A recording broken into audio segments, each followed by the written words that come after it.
Hello, everybody. This is Angela. I'm the Inquisitive Farmwife, and I love to do all sorts of things. But today, we're going to talk about dehydrating green onions. Follow along. First, I will get the trays out of my dehydrator. I have a large dehydrator. It has 10 big trays. I got it from Cabela's. It's a little dirty, so let's go ahead and just get that washed up real quick. Scrub, scrub, scrub. Use lots of soap, but make sure you rinse well because nobody wants that residue left behind. Once we get this all rinsed off, I'm going to go ahead and lay the trays out flat because I went ahead and added a second thing to my trays. I purchased on Amazon some of these mesh inserts that you would put on top the trays. They get very sticky, but if you notice, the trays were quite large and square, so these will keep smaller items, like our green onions, from falling through. They work perfectly. You need to go ahead and just lay them flat on top of your clean trays, and then that way we can get them ready for the dehydrator. I'm just going to go ahead and stack them up here so that I can carry them over to the other side of the room and do that. You can see here I have my clean ones getting ready to go. All right, so I'm layering it in the dehydrator. You can see it's still very wet. And why am I doing this? Because I'm going to let the dehydrator do all the work for me. I'm going to pop it in there. I think I probably set it for about an hour, but it doesn't take that long. And I just kept it at the fruit setting that I had the last time, and it's just going to go ahead and take that moisture right off those trays for me, so I don't have to worry about waiting on that.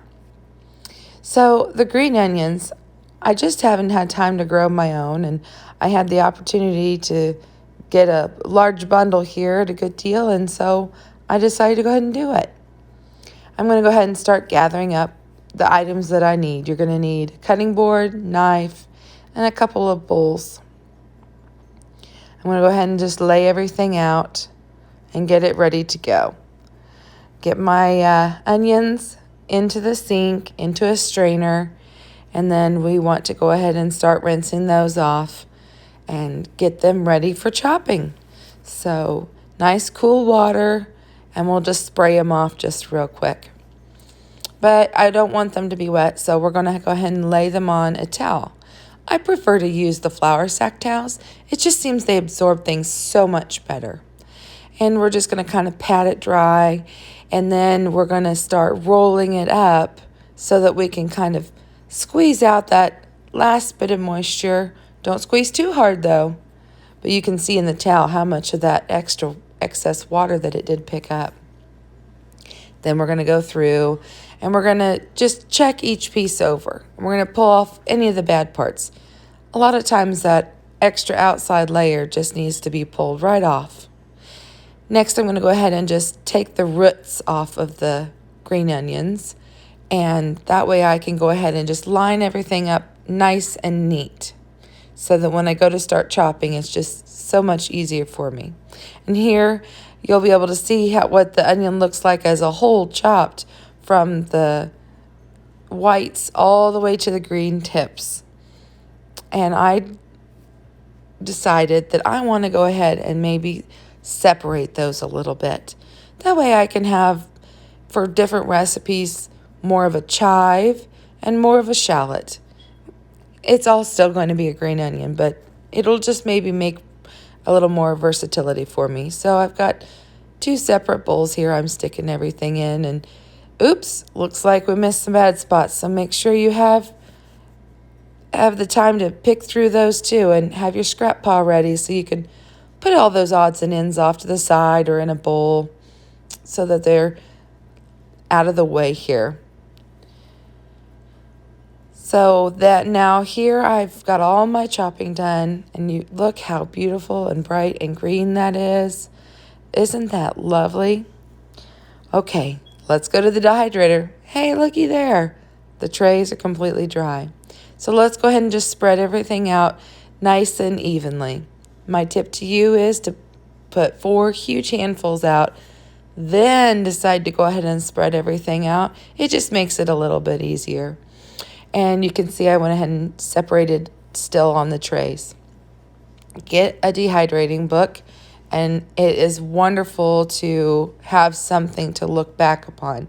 Here you can see what the time would be for onions, and then you will look at chives, and you can kind of tell there's a number there that is about the same that you can dry it at. So went ahead and put it at the 130 degrees and put it in the dehydrator for the hours recommended.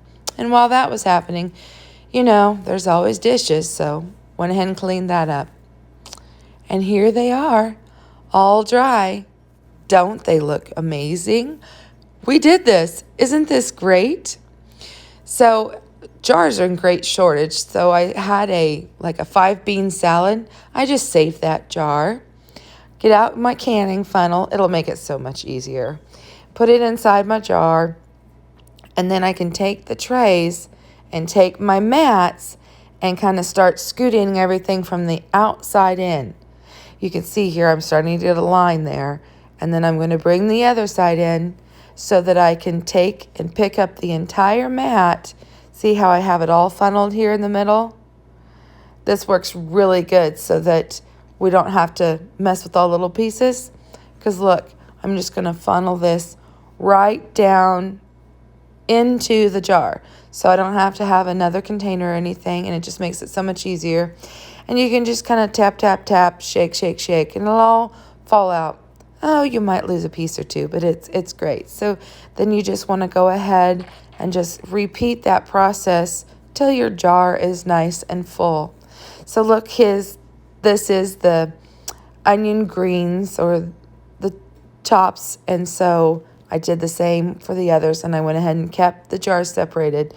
What a wonderful thing. How nice is this going to be to use in all sorts of recipes? Now make sure that you go ahead and label your jars. Even though you think you know what they're going to be, you might forget. All right, now it's on to the shelf it goes for storage for use for another day. What a beautiful product we have made. It's absolutely wonderful. I'm so excited. Thanks so much for joining me. I appreciate you being here. Until next time, friends, we'll see you later. Bye.